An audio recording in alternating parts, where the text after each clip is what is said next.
Napoleon said, number one, a leader needs unwavering courage. And I don't know if I totally agree with the unwavering part of this or not, because sometimes our courage does waver a little. You know, bend but not break. You know, courage mounts up, and then sometimes we have the doubts that creep in, and we reach a little deeper to find that courage that overcomes our doubts and our fears.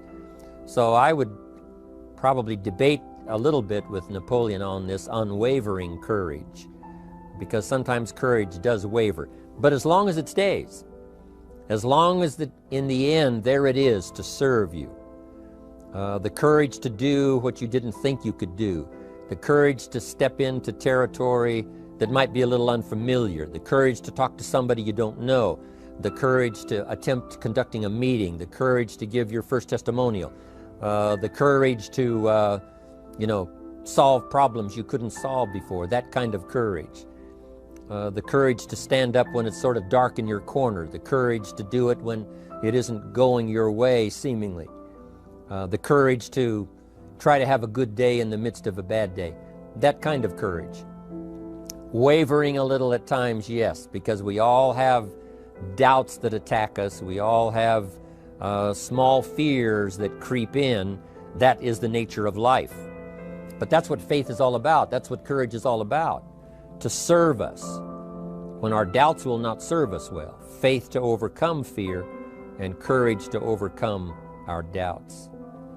But that is a good quality, a good attribute for a leader, and that's unwavering courage.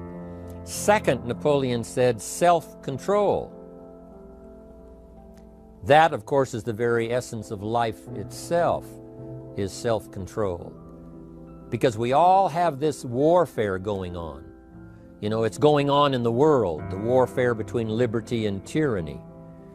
In our own body, the warfare between health and illness, the struggle is on. The struggle between light and darkness, the struggle between good and evil. I call it opposites in conflict. And as soon as you're born into the world, as soon as you find yourself and discover yourself on this spinning planet headed somewhere, you know that this exists. To be a civilized society, we must drive the dark side of our nature into a small corner and let the positive side flourish. Early, we must learn to exercise self-control. Power is a wonderful thing, but it must be exercised properly. It must be exercised to benefit and not to destruction. So self-control is certainly necessary to be a strong leader, so that you can become the best example.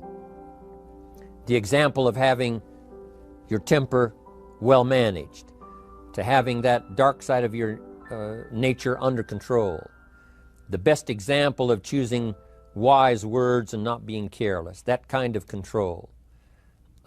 Control of your appetite, control of your desires, so that they fit into the positive side of life and not the negative side. Self-control, very important. Then he said a leader must have a keen sense of justice. How very true. Justice we become familiar with, you know, even when we're small. When certain things that happened or were done to us that something told us that wasn't right.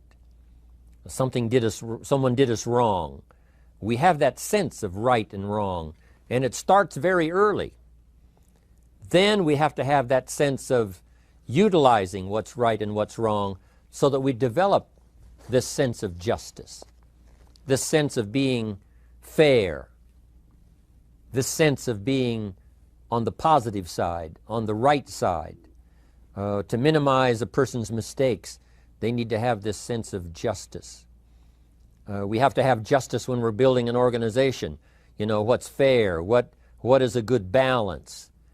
The marketing system that Mark put together has to be fair for everyone. If you have a customer and you take care of that customer, someone else cannot come along and take that customer. The same is true with the distributor. Certain rules and regulations, so that all of us have a chance to fit within this framework of fairness, justice, and what's right. Otherwise, enterprise cannot work. Otherwise, we have what we call, in a political sense, anarchy, where there is no justice, when might is the order of the day, power is the order of the day, not the law, not the rule, not what's right, but power. And we would all dismiss that. It's been a catastrophe in the last 6,000 years, the governments that resorted to power instead of democracy, that resorted to intimidation instead of freedom. And we all know the terrible toll that that takes. But it takes a toll not only politically in a country or politically around the world, but it takes a toll even in enterprise. It takes a toll in school if a teacher is unfair. It takes a toll in working on a team where someone is unfair, or where the leadership is not fair in the administration of justice. So this is true, a keen sense of justice and what's fair and what's right. Part of this we have to learn as we go. You know, you don't have it all the first year. You haven't got it all the second year, the third year. After all the years that I've, been around, both as a human being and as a business person, we're still, even at these years, trying to decide what's best, what's fair, what's right, to give balance to our life and to build on a firm foundation for the future. So I agree with Napoleon. Good idea. A sense of justice. Here's another one, he said. Definiteness of decision. Indecision is the thief of opportunity. If you don't decide, the opportunity could slip away. If you don't decide what you're going to do today, the day could get away and you're not very effective. I talked about in my recent travels about time management. And here's one of the best ideas of time management. Don't start the day until you have it finished. Is it possible to finish the day before you start it? And the answer is yes. If you don't finish it to the best of your ability, have some idea, some good plan, sure enough, the day escapes. And in the morning you say, let's see, what should I do now? In the afternoon you say, hey, time's getting away from me, what should I do now? And now most of the day is lost. Most of the day escapes not being utilized and doesn't work for you simply because you didn't make those decisions early, at the early part of the day. The decisions we make in the early part of our life sometimes last for a lifetime. The early decisions that you make about what you're going to do with your life as far as Herbalife is concerned, those decisions are vitally important. If you neglect them and don't make them, sure enough, the time passes and the opportunity sometimes is diminished. And sometimes you spend a lot of time now catching up simply because you didn't make those early decisions. So it's the decisions at the first of the day, it's the decisions at the early part of the month, it's the decisions at the early part of the year that greatly determines what kind of year you're going to have. The decisions you make in the early days of your marriage, sometimes those are the decisions that affect the marriage for a lifetime. The decisions you make at the first chance you see opportunity, those decisions, what you're going to do with it, how far you're going to take it, what it's going to be meaning to you in the years to come. Those early decisions are vitally important. Then we need decisions to correct poor decisions, to overcome our mistakes. It's possible, of course, for all of us to make unwise decisions. And at the end of 1 year, at the end of 1 week, 1 month, or at the end of a few years, we say, that decision cost me too much. Cost me a lot of time, cost me a lot of money, cost me maybe a good relationship, cost me a chance to be productive.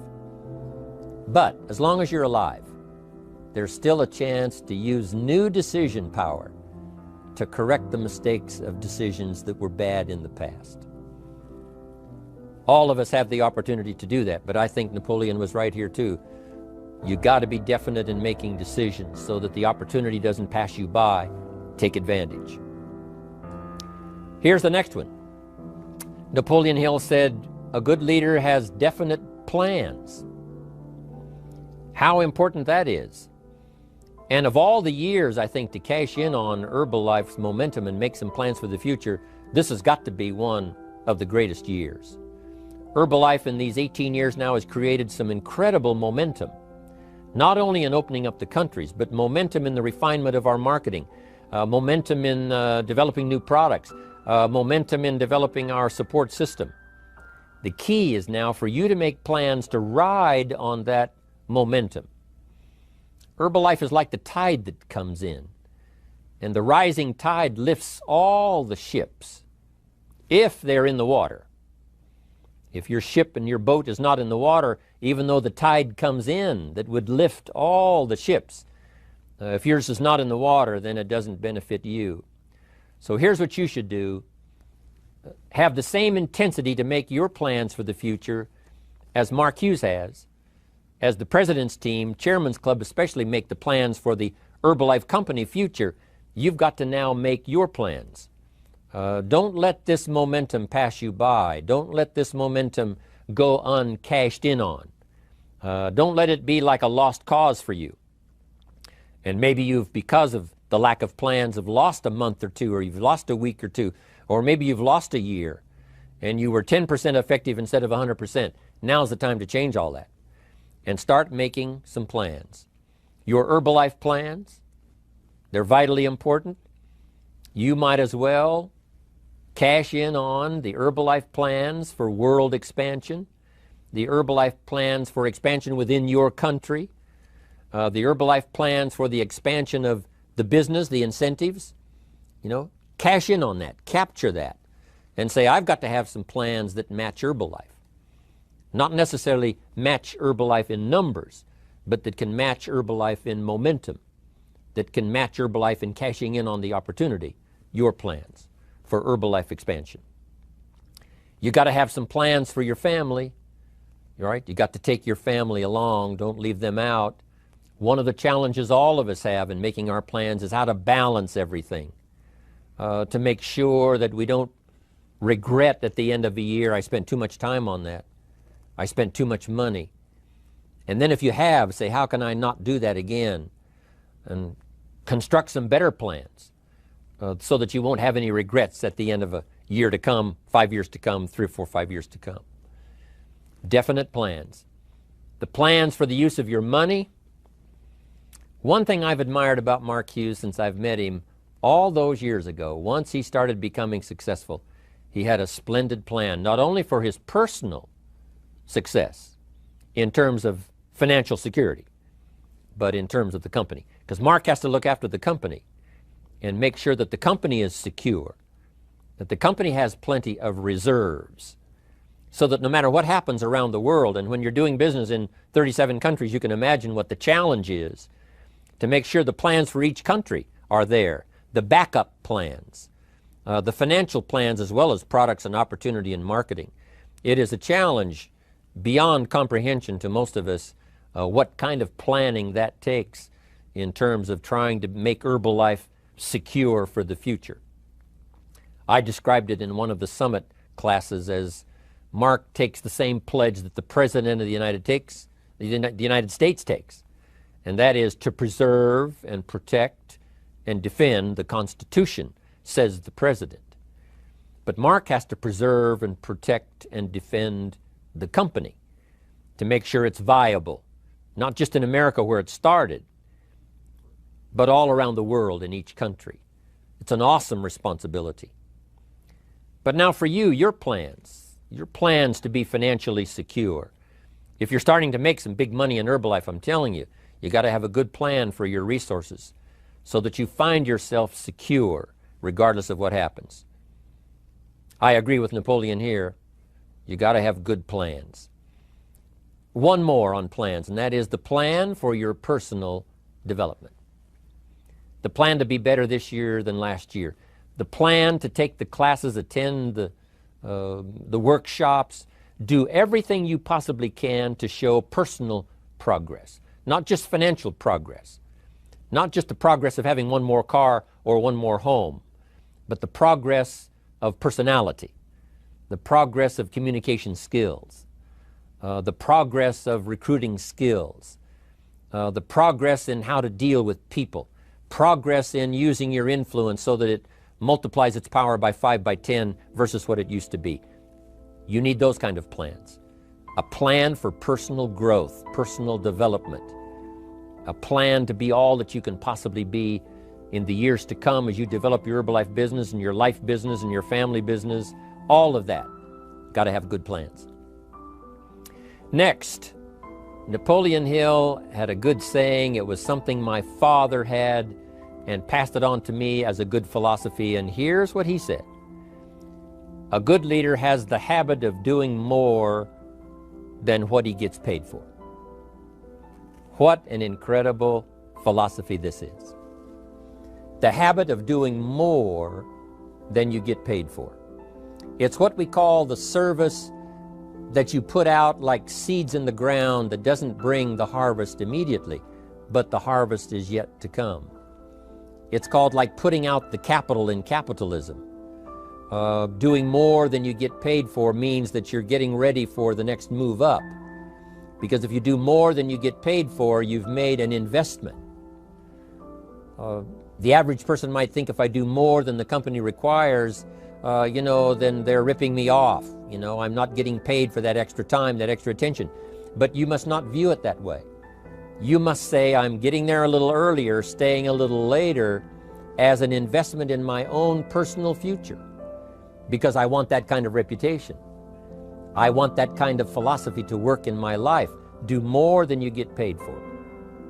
And this philosophy works incredibly well in Herbalife. You make the Herbalife sale of the Herbalife products. Now you must do more than you've gotten paid for.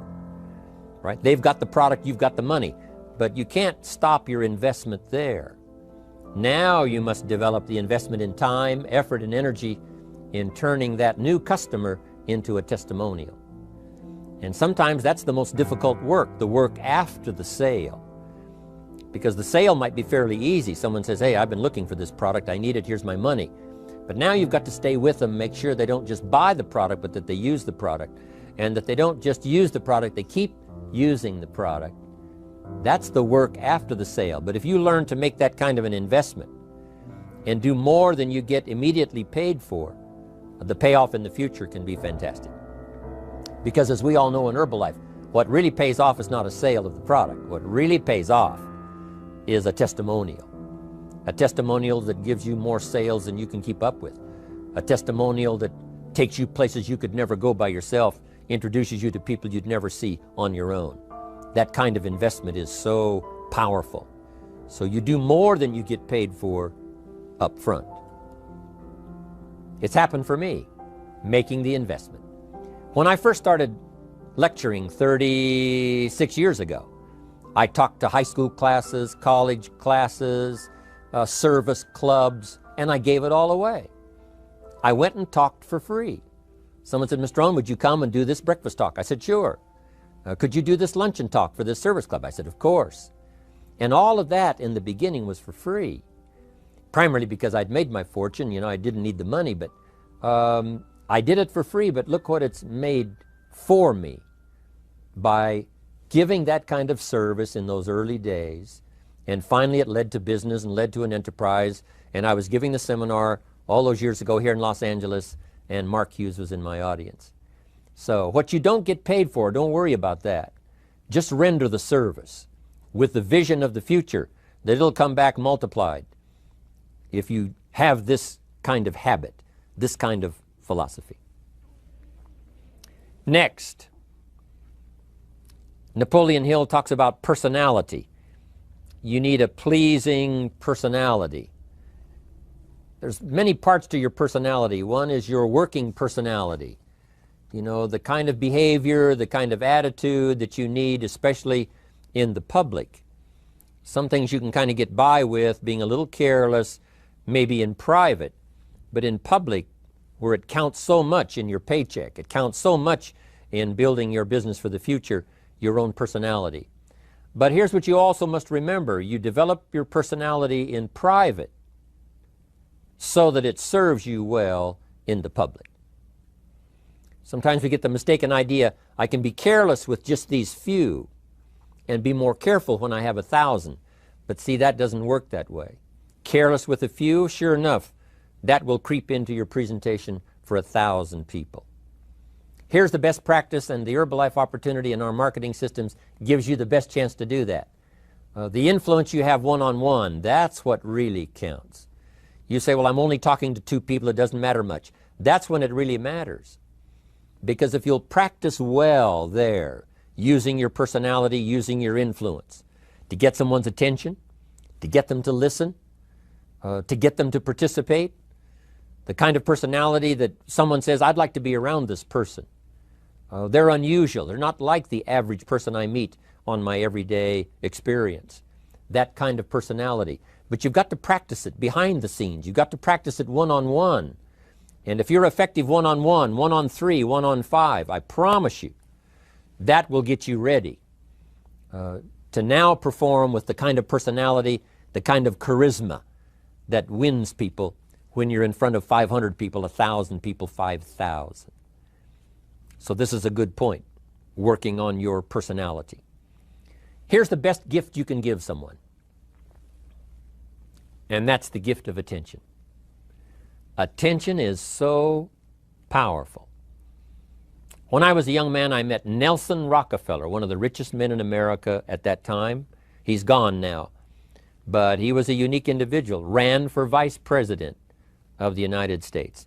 And I had a chance to be where he was holding a press conference, and I got close enough so that when he walked out, I had a chance to step up, right, when security was not all that severe in those days, and I had a chance to put out my hand, shake his hand, and say, Mr. Rockefeller, my name is Jim Rohn.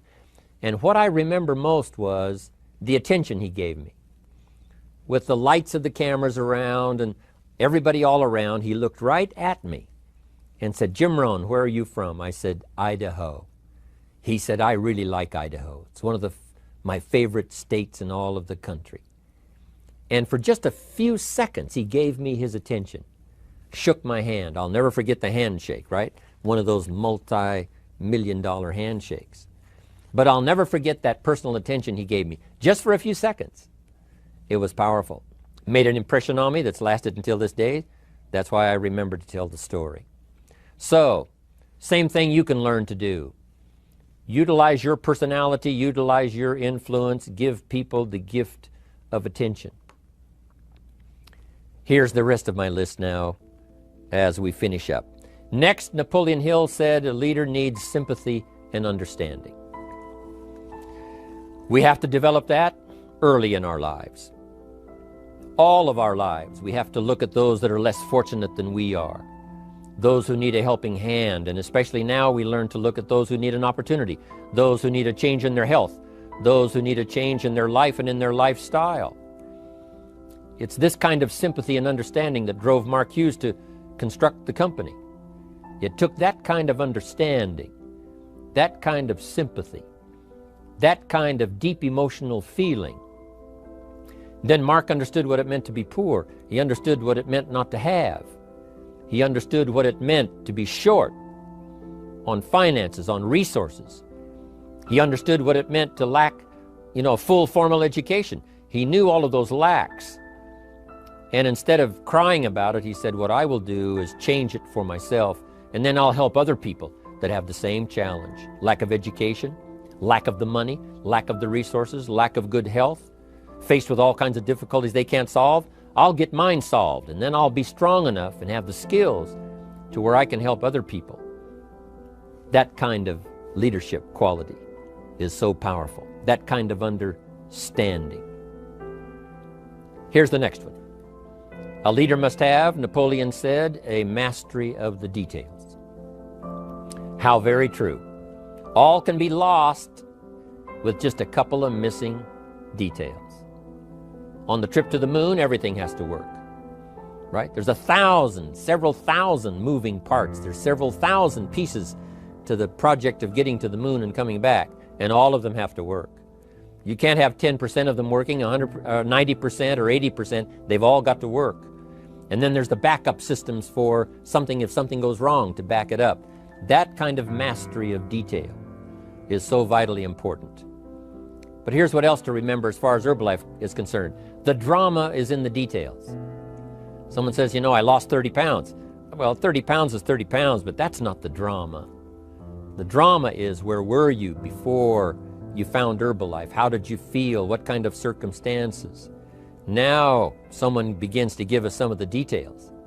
And then after they've lost the weight, now how they feel, now their self-confidence has been restored. Now they feel better about themselves. The drama is in the details. But this is also important in the details of your day, the details of your business, the details of good communication. Master the details. Good advice, Napoleon Hill. Now here's the next three. Willingness to assume full responsibility. All of us have been taught that, especially these Herbalife years, to take full 100% responsibility. Mark Hughes says, what happened to me might not have been my responsibility, but what I do about it is my full responsibility. I've had some things, some people did me wrong. In his first couple of business experiences, he was done wrong. Some people ran off with the money. He was left holding the bag. But he said, that's what happened. And I was not responsible for what happened. But I am responsible for saying to myself, now, what am I going to do about what's happened? If a hailstorm destroys the farmer's crop, he wasn't responsible for that. But his responsibility now begins when the hailstorm is over, when he asks the question of himself, what should I do now? Now that this catastrophe is over, now that the damage is done, now what should I do about it? And a philosophy I've taught all these years, it's not what happens to you that determines your future. It's what you do about what happens that determines your future. And this is a major part of it, accepting full responsibility. If you've got an organization, you're conducting meetings, and you're the leader, the responsibility ends with you. Someone else may mess up, make some mistakes, still your responsibility. Some things over which you have no control, understandable. But what you do about it now, how you fix it, the diplomacy you use, the strategy you use, that's the kind of responsibility now that depends on you. Also, you've got to be responsible for your future. Nobody's going to fix it. No one else is going to design it. No one else is going to come along and say, hey, I will make sure it all works well for you. You've got to take all the input, you've got to take all the testimonials, all the teaching, all the training, all the influence, then you've got to have the responsibility of designing your life. You can design a life of prosperity, or you can design a life just to coast and get by. The responsibility belongs to you. Now here's the last two. Next is cooperation. One of the great things we learn in Herbalife is how to cooperate so that we take advantage of each other's ideas, we take advantage of each other's input, we take advantage of each other's enthusiasm, we take advantage of each other's testimonial, and we take advantage of each other's willingness to grow. That kind of cooperation has built Herbalife. In those early days, Mark got the group together. Jerry Shatanovich, Doug Stuntz, the rest, and made some plans to cooperate. Said, no telling what kind of powerful meetings we can have if we work together. No telling how many people we can affect, even right away, if we work together. You do this part, you do this part, I'll do this part, we'll make it work together, and we'll get the ball rolling. There's an ancient phrase that says, if two or three agree, nothing is impossible. If they agree on the same project, if they agree on the same vision, if they agree on how to get there, I'm telling you, nothing is impossible. Nothing can stand in their way. Just two or three. What's exciting about Herbalife is now we have more than two or three.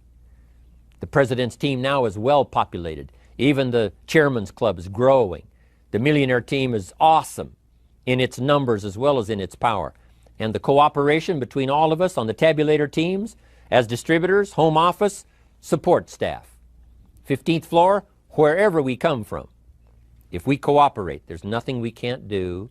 There isn't anyone we can't touch. There is no country we can't finally get to with this incredible story. Cooperation. That's why I'm here, wanting to do my part, HBN, send out some ideas, give you some notes to take, something to think about and ponder, something to talk about with the people that you associate with and are building your business. That kind of cooperation is going to make this a powerful year. It'll get us to the 2 billion, 3 billion, 5 billion. But it'll get us to much more than just those numbers. It'll get us to a place of honor, respect, prestige, influence, feeling good about ourselves for the hard work that we're doing, cooperating with each other. I want to cooperate with you, helping build your business. All of us cooperate with the support system of Herbalife. We're on our way. We will have the billions. We'll have the stories. We'll have the experiences. Now here's the last one. Napoleon Hill said, a major attribute of leadership is vision.